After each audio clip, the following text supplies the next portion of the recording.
Wait, Charging. wait till he jump down. Wait till he jump down and then do it. Hit him. Go for it. Yeah, you go.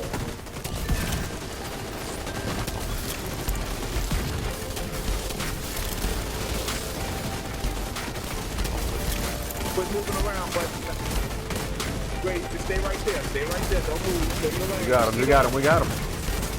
Get that fucker. Get that fucker. We got him. Good shit. Shot.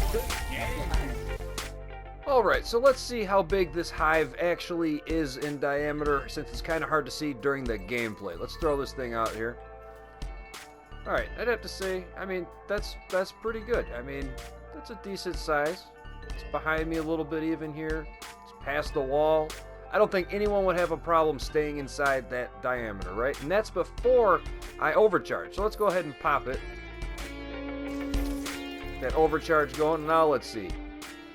Look at that, way back there. It's behind me, like out the door, way past the wall. That is amazing, guys. That is amazing. And then these chem bombs, I mean, these are pretty good size too. That's pretty. Oh, we should probably overcharge again. Yeah, let's overcharge again. Let's see here. All right, got that going. Now let's see these chem bombs. Look at that. Look at that. Oh, yes. I am loving this. Everyone staying up on this one. Look at that. That's just, oh, that's beautiful.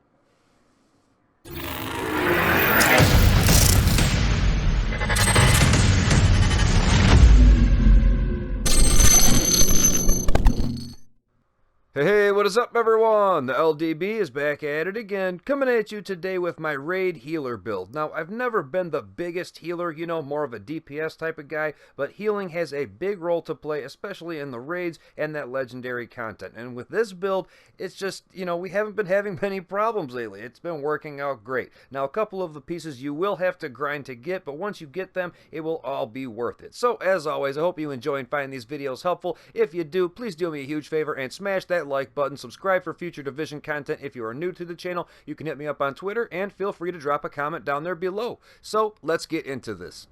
Alright everyone, and here it is. Now, as you can see up top there, I'm going to be using the Survivalist specialization simply because we get that extra 15% outgoing healing, and to me, on a build like this, with everything else we have going on, it's just the cherry on top. It pushes it right over the edge, and I have been loving it. Highly, highly recommend that specialization. Now, as far as our core attributes go, we're talking 0 red, 0 blue with 6 yellows. Our minor attributes, 0 red, 0 blue with 8 yellows. So, yellows across the board. Do not worry about armor or any kind of weapon damage. Obviously, we're not going to have any crits or anything like that, running all yellows. So our sole purpose is to keep people alive. We buff them, we keep them alive so that they can do the damage, and we can just go about our day nice and easy. That's the point of being a healer. So keep that in mind when you're looking at the DPS numbers and things like that. Now, other than that, looking at the armor, we're at 726,000, health 332,000, and we are at skill tier 6. So other than that, let's get on to these weapons. Alright everyone, so for my primary weapon, I'm going to be using a black market AK. I would really recommend some kind of an AK variant simply because they have the highest base damage out of any of the assault rifles on the game. And, you know, on a build like this, again, that has all yellows, no crit, no nothing like that. If we can squeeze some kind of base damage in there, some kind of extra damage, then I'm good with that. And when we compare this to, per se, the mechanical animal, 88.9k per bullet compared to 106, you see where I'm going with that. Now, we're not doing a lot of damage, but, you know, again, at least we can kind of contribute to any kind of damage output if we need to, you know, hit a weak point or, you know, so on and so forth. But the talent is always what makes them. On this one, I have Reformation. Headshots grant 30% skill repair for 15 seconds. So if you have a split second and everyone is okay with some heals, go ahead, swap over to this weapon, take a headshot on an NPC, and then for the next 15 seconds, anyone that walks into your hive, or if you hit them with your Chem Launcher, it's going to be that much stronger. I really, really recommend this talent. Try it out. You will not be disappointed. Now, for my secondary weapon here, I'm going to be using the mechanical animal. Again, you know, the stats, you know, doesn't really matter, the damage, all that. I'm going for the talent. Future Perfection. Weapon kills grant +1 skill tier for 19 seconds. Stacks up to 3 times.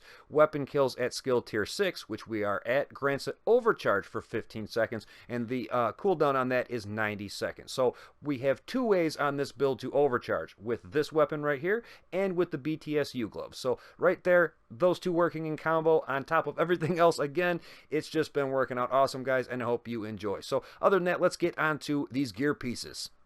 Alright, so let's start right here with the mask. It is ALP Summit. We get that plus 20% repair skills just for wearing it, so that to me is a must for a build like this. Now we get that plus 1 skill tier, and as far as the attributes go, we didn't do too bad. I'm not really too worried about that skill haste. That is not going to make or break this build in any way, shape, or form. I got that max repair skill roll on there with a max repair skill mod.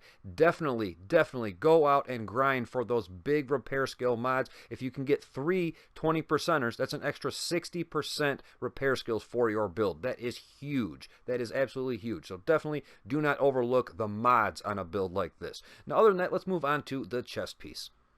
Alright, so before we get into this chest piece, or the backpack for that matter, I just want to throw it out there and let everybody know that the chest piece and the backpack of Future Initiative are raid exclusive gear. You can only get these pieces from Operation Iron Horse. I know it's a grind, I know it's tough to get, but once you do get them, it is 100% worth it. And a lot of people might get upset with me for making a build like this, you know, because they don't have a lot of raid clears or anything like that, and I have a solution for you. I have a solution, so don't worry about it. I would simply swap out to a 4-piece Future Initiative and then go with an ALP Summit chest piece with kinetic momentum. And this is actually going off of one of my old school healers, so this does work. You know, it's not like I'm just pulling this out of my you-know-what.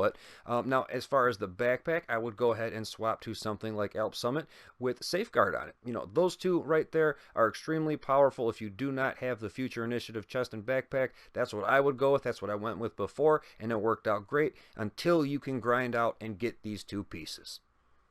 Alright, so with that out of the way, let's take a look at this chest piece. It is Future Initiative. We have the 4-piece active. The 2-piece is going to give us 30% repair skills. Gotta love that right there. The 3-piece gives us that 15% skill haste and 30% skill duration. The 4-piece gives us ground control. Increases you and your allies' total weapon and skill damage by 15% when at full armor. So right there, people love when you give them that extra buff, especially on a DPS build.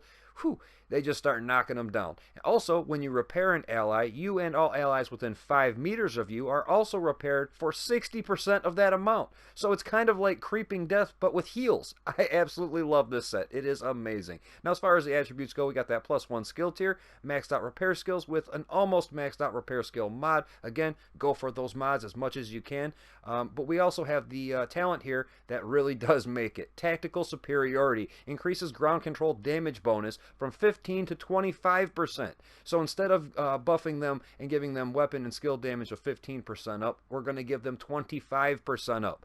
And on a DPS build, again, you just got to think how much that will actually push you. That is absolutely amazing. I love this chest piece. Highly recommend you go out and grind for it. Now, moving on to the holster here, it is again Future Initiative. Pretty straightforward on this. We got that plus 1 skill tier and maxed out repair skills. Push that max repair skill on every single piece and you will be loving it. Moving on to the knee pads, again, Future Initiative. 1 skill tier, max repair skills. Alright, so on to the gloves. They are, of course, the BTSU gloves. I love these things, and they synergize with this build, or this set, I should say, very well. And I'll get into that in just a second. We got that plus 1 skill tier. We got maxed out skill haste and repair skills on this piece. Got pretty lucky here, but of course, the talent is what makes it. We have Transference Overclock. Grants 15% Hive skill haste per skill tier. Now we're at max skill tier and we're using a Hive, so pretty straightforward on that, right? Now Detonating a Hive refreshes your skill cooldowns and grants overcharge for 15 seconds. If at skill tier 6, this effect also applies to all of your allies. So if you pop your Hive and you're at skill tier 6, you're going to overcharge everybody that is around you. And if they're all throwing turrets out, anything like that, they're going to be doing that much more damage and just helping out that much more, right? Now, allies receiving this effect are unable to benefit from it again for 120 seconds. So basically, 120-second cooldown, so no big deal on that. Again, that's why I'm using that mechanical animal up there. But regardless, my point being is, once you overcharge someone and you end up healing them with the chest piece, you're going to be giving them that extra 25% bonus damage for their turret or whatever they throw out there on top of the overcharge. So right there, to me, that synergizes amazing, and I hope you guys give these a try. So let's move on to this backpack. Alright, so on to the final piece, the backpack. It is, of course, Future Initiative. We have that +1 skill tier. We got a max repair skill roll on there with a pretty good repair skill mod. But again, I keep saying it, the talent is where it's at. Strategic Combat Support increases ground control proximity repair from 60 to 120%. So, when you repair an ally, you and all allies within 5 meters of you are also repaired for 120% of that amount, not the 60. This is so OP on healing. It is ridiculous. I've been loving this build. Everybody that has been running with me has been loving it as far as I know. I mean, not many people are really going down, so really try and get this thing together. I hope you enjoyed. Now, other than that, let's get on to these skills. Alright, so on to the skills. I'm going to be using a Restorer Hive. Go figure, right? Now, the refill speed on this bad boy is 1 second. 1 second. I'd have to say that's pretty good. And when you're on overcharge, it's like 2 a second. It's like click, click, click, click, click. They come back so fast. It is amazing. 36 charges. The range is 12.8 meters. The duration, 270 seconds. So if you throw it out there, it's going to be healing people for a while because it's got that duration and all those charges. Now, the health is 4.2 million hit points, so good luck popping that thing. And the healing, and you have to think this is the base healing, guys. The base healing is 455,000 hit points. Gotta love that right there. Before any of the talents or anything kick in, you're getting almost 500,000 per charge. Gotta love that right there. Now, moving on to the Chem Launcher. It almost gets better, I think. This bad boy's got 9 shots. The cooldown is 20.3 seconds, and I know that kind of sucks, but at the same time, if you're using your Hive effectively and popping this thing off to whoever might need it at that moment, you know, you're going to be doing okay. You probably shouldn't run out of charges. Now, the cloud radius is 4.8 meters, so that's pretty good. Almost 5 meter range right there. The duration is 7.5 seconds, so wherever I pop this thing at, 7.5 seconds, you can still come back and heal. It's not like it goes away in a second and a half and then you're done.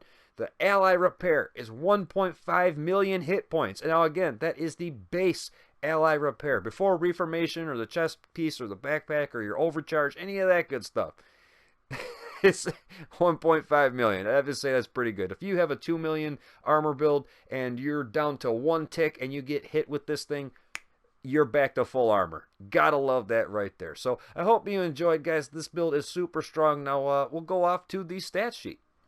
Alright everyone, so before we go ahead and sign off, let's just do a quick little recap breakdown here on the stat sheet. Now, a lot of these stats and numbers are really not going to be affecting you very much being a healer, so I'm going to skim through this as fast as possible. The weapon talents that I'm going with on my primary that I really like is Reformation. Headshots grant that 30% skill repair for 15 seconds. All you got to do is pop them in the nugget, and everybody gets that extra 30% on top of everything. Gotta love that there. Got Future Perfection on my secondary, Optimist on my sidearm, doesn't really matter. We got some explosive bolts to play with. Don't forget about those. Those can actually do a little bit of damage. We got the weapon stats here, 106,000 per bullet base damage. We've got 25 crit chance. Look at that, guys. 25%. 45% crit hit damage, 75 headshot damage. We got some armor damage and health damage. So we're hitting all the numbers. It's just really low. But again, we have no reds at all on this build, so it is what it is. We got a 31 meter range here, 2.5 second reload time, got some accuracy, stability, blah blah, nothing too crazy. Now as far as offense goes, our all weapon damage bonus is 10% and 30% assault rifle bonus. Oh, we're definitely on the low spectrum for that, that's for sure. Now, as far as the gear talents go, we're talking strategic combat support, we have tactical superiority, and we also have transference overclock on those BTS U-gloves. Now, as far as the brand sets go, it's nothing too crazy to go out and get except for that chest and the backpack.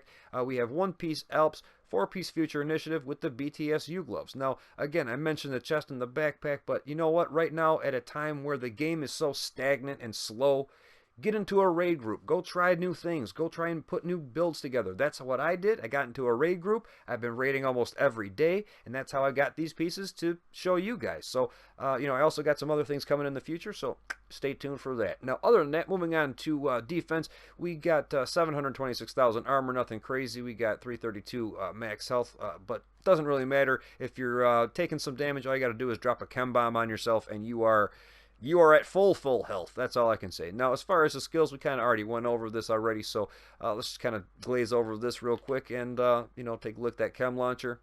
Got some pretty nice numbers on that Chem Launcher. 1.5 million ally repair, and that is a base repair. Gotta love that right there, guys. So I hope you guys enjoyed, and I will catch you on the next one.